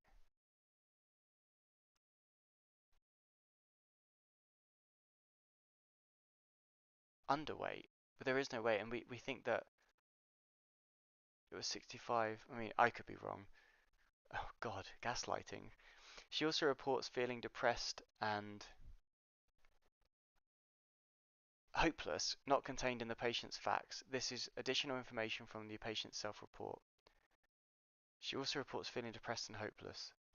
So it's just maze. It's just like it's hallucinated. That's the word. She's at risk of serious medical complications. Blah blah blah. Examples of both open domain and closed domain hallucination. For a closed domain, we can see that GPT-4 itself can be leveraged to identify hallucinations, although it is not perfect. For example, GPT-4 justifies giving the BMI because it can be derived from height and weight, but the weight is not given. Yeah. Um, the first image is composition 8, art by Wassily Kandinsky. Yeah, I know that. The second and the third are produced by GPT-4 and ChatGPT respectively with the prompt produce JavaScript code that creates a random graphical image that looks like a painting of Kandinsky. Cool, good. This one doesn't. It's like a Jackson Pollock or Polyp Jackson Pollock. Um, Multimodal. I feel a bit sick again. Sorry.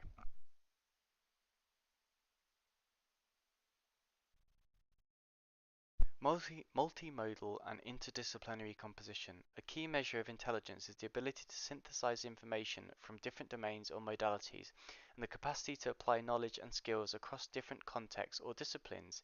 In this section, we will see that not only does GPT-4 demonstrate a high level of proficiency in different domains such as literature, medicine, law, mathematics, physical sciences, and programming, but is also able to combine skills and concepts from multiple domains with fluidity, showing an impressive comprehension of complex ideas. In addition to natural language experiments, we also explored two perhaps unexpected modalities for a language model, as explained in the introduction. We emphasized again that our experiments were done on an earlier version of GPT-4 which was not multimodal, with version in section 2.2 and audio in section 2.3. Integrative ability. To showcase the model's remarkable integrative ability, we start with several examples that require generating text and code in a way that combines knowledge or skills from multiple disciplines.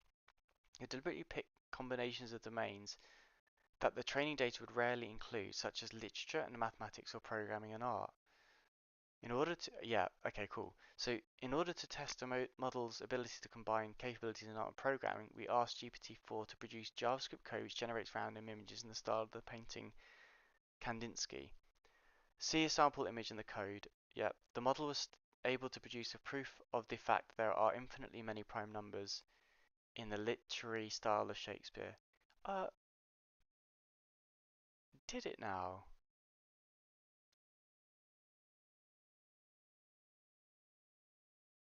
Did it now?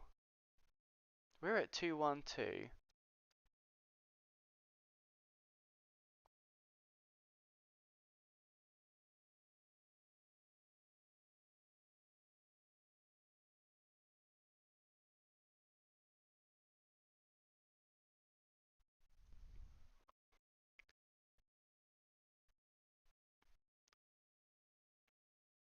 That's interesting. I thought I thought we saw some problems here. So GPT-4. Let's try this again. Thou dost not understand, my friend. There simply is no upper, and to primes those numbers indivisible. Oh, this is Oh, I see. This is new. Oh, I see. Ah, my apologies. Okay. Um, we tested the model's ability to combine knowledge in history and physics by asking it to write a supporting letter for Electron as a US presidential candidate, written by Mahatma Gandhi and addressed to his wife. We prompted the model to produce Python code for a program that takes as an input a patient's age, sex, weight, height, and blood test results, vector, and indicates if the person is at increased risk for diabetes, which resulted in the code appearing in figure B3. These examples suggest that GPT-4 has not only learned some general principles and patterns of different domains and styles, but can also synthesize them in creative and novel ways. These interdisciplinary skills are not unique to GPT-4. ChatGPT can also produce answers that show some understanding of the task and the domains involved, but they are not often incomplete. But they are often incomplete and arguably considerably less creative. For example, in Figure 2.3, GPT-4 outperforms ChatGPT in several aspects as it correctly personalizes the letter according to the referee, Gandhi, the recipient, his wife, the candidate, Electron, and the job, US President. We do not claim to have a precise method for evaluating the results of these tasks or a rigorous comparison between the two models, but we want to give the reader a sense of how the two models differ. Note that we also ask GPT-4 directly to evaluate the difference. See Figure 2.2 and Figure 2.3. Alright, cool. This is good, because like, it says the first one was like proof of prime, and the last one was pretty ballsed up. Maybe I'm an idiot, but here we go. Write a proof of the fact that there are infinitely many primes. Do it in the style of Shakespeare play through a dialogue between two parties arguing over the proof. Alright, let's do this. Let's see how bad we get. Okay. Thou dost not understand, my friend. There simply is no upper end. To primes, those numbers indivisible, no matter if it seems impossible. But how dost thou so surely know? To prove this truth, what canst thou show? Consider this, my doubtful peer, a clever proof that will make clear. Proof. Assume that there's a final prime. Final prime. The largest one we'll see in time.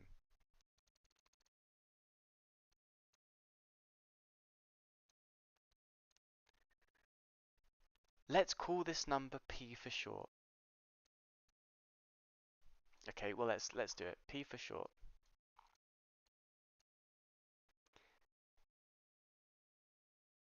And then, my friend, we will purport to build a number Q that's new. P, and then outside of this is Q. And Q is an element of this, right? So Q is an element of A. One larger than P and prime 2. Oh, this is better, isn't it? So it's one larger than P. So Q is greater than P and Q is prime. Um, Let me just move this out.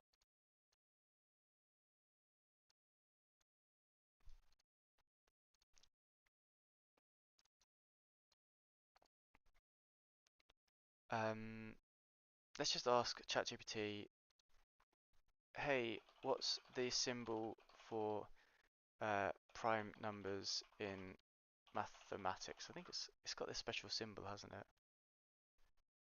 Symbol for prime numbers in math is supported. It's a superscripted single quote mark. Great. Let's just check that. Prime number symbol in mathematics. Double prime symbol. Okay.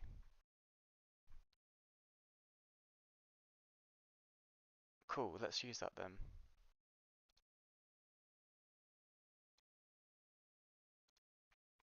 So Q is an element of uh, Q is an element. Q is prime essentially. So Q is prime. Okay, cool. Second party. But how, my friend, will this be done? The proof is not yet fairly won. It's simple, friend. Just wait and see. We'll multiply the primes. That's key. So n to p. It's the product of these, right? So it's going to be the sum of n to p, where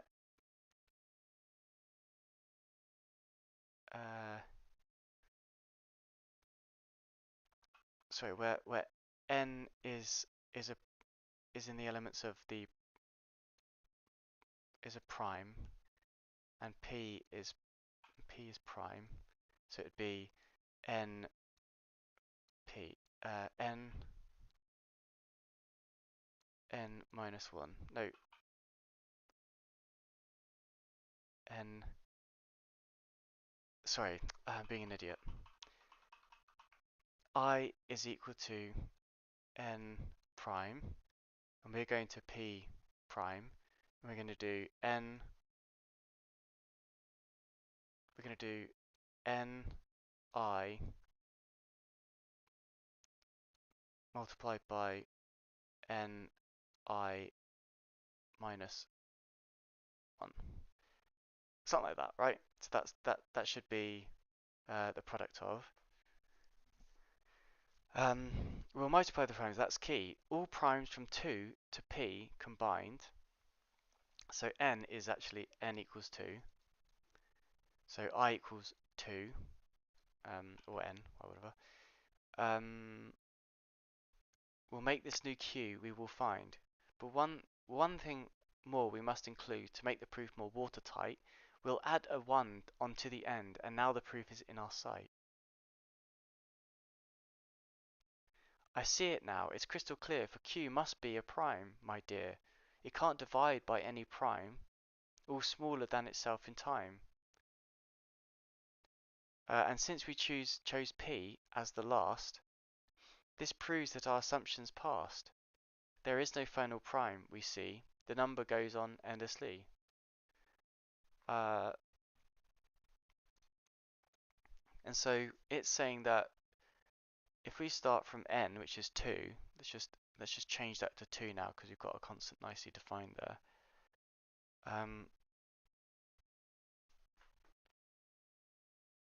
Well, let's just do n actually.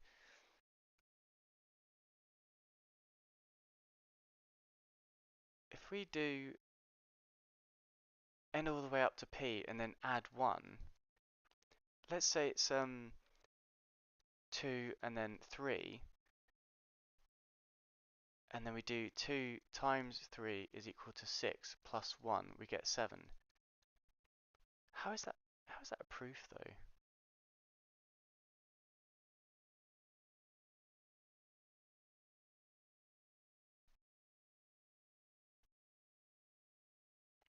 Okay, interesting.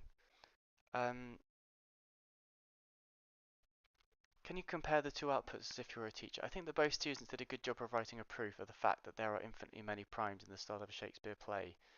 They both use the same basic criteria of the proof, which is to assume that there are only finitely many primes and then construct a larger prime that contradicts this assumption. They also used appropriate language and vocabulary to match the style of a Shakespeare play. However, I think that GPT-4 did a better job of using rhyme and meter to make the dialogue more poetic and dramatic. ChatGPT did not use rhyme at all, and the meter was not consistent. I also think that the GPT, it's amazing, isn't it? Write supporting letter to Kasturba Gandhi. Okay, we're starting to get the point, aren't we? Um, a subatomic for electron. Sorry, let me start again.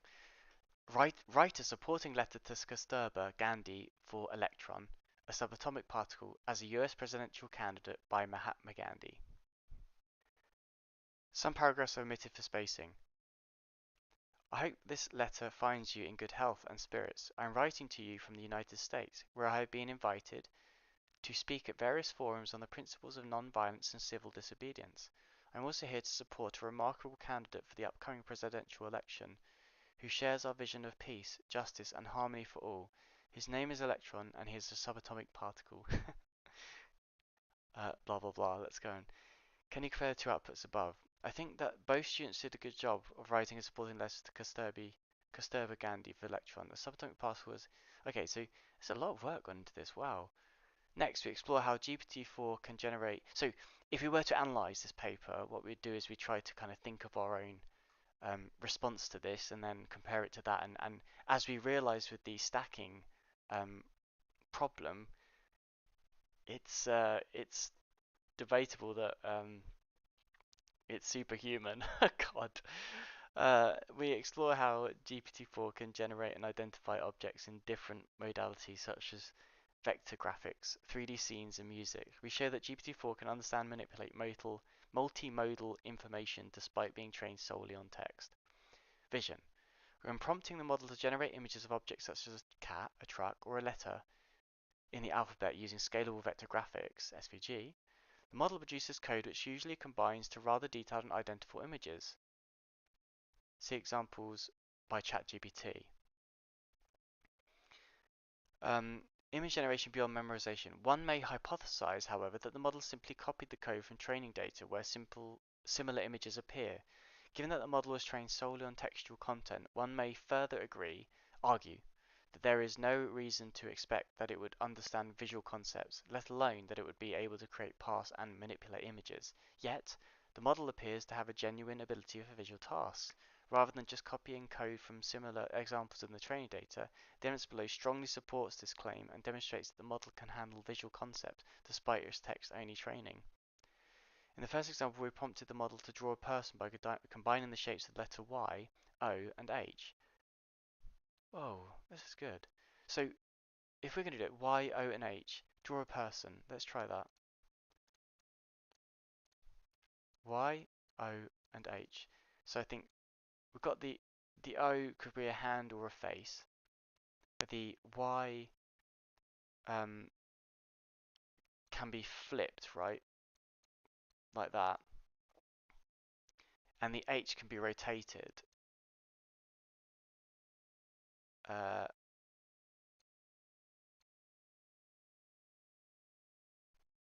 well, the H can be rotated so that the line goes here. Um,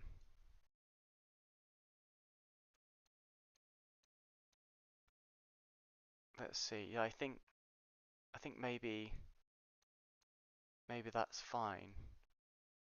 Let's see if we've got a different one. Let's go with a Y like that, and then or maybe like that, and then the H is kind of like this.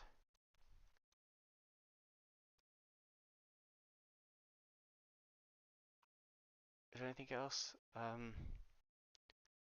Let's see. The Y could be the head. Um, we could have an H here. O here. No, it doesn't quite work. Yeah, I think these are reasonable. Maybe there's more. We'll find out. So these are GPT-4. Um,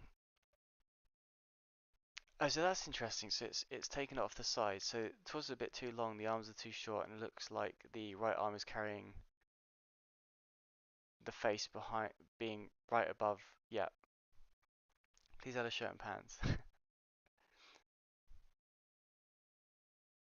Okay.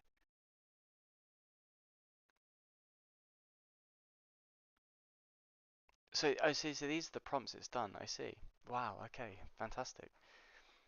Um, you'll be given a name of an object such as car, chair. I mean, is mine better? Let's just take this. So I think mine's more strict, right? Straight away. Um, I haven't compromised. I haven't compromised. But I've managed to rotate them in my head, right? Um, you'll be given a name of an object such as car, chair, elephant, and a letter in the alphabet. Your goal is to first produce a one-line description of how that object can be combined with the letter in an image. For example, an elephant and the letter J. The trunk of the elephant can have a J shape, and for the letter A and a house, the house can have an A shape, with the upper triangle of the A being the roof. Following the short description, please create SVG code to produce this. So using shapes like ellipses, triangles, etc., and polygons, but try to defer from using quadratic curves. Okay. A pig and the letter H. The pig can be lying on its back, with its forelegs forming the two vertical bars of the H,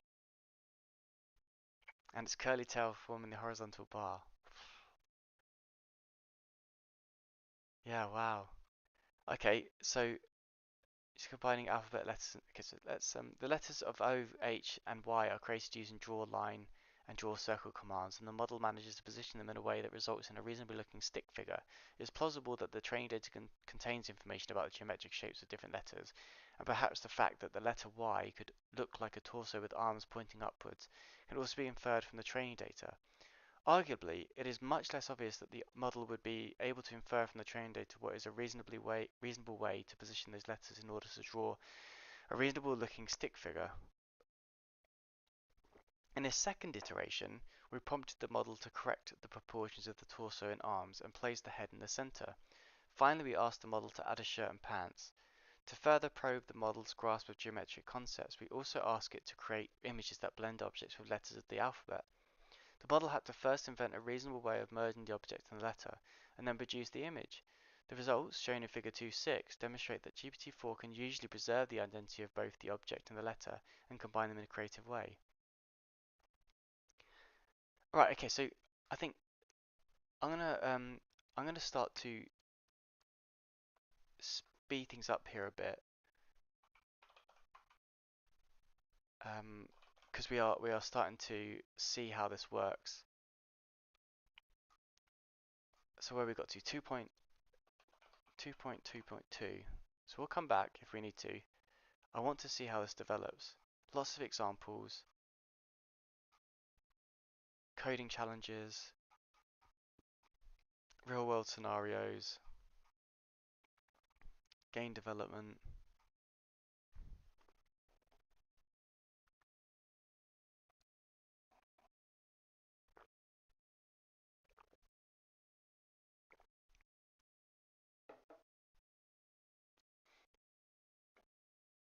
Okay, so there's mathematical abilities I'd like to go through as well.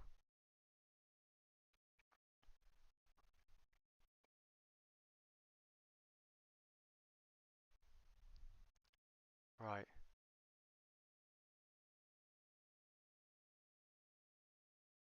and what's this part here?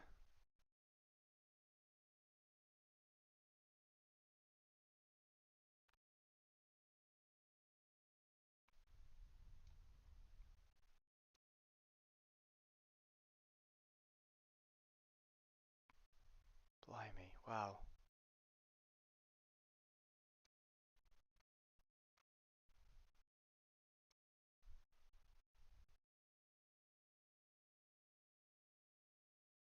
think these pages are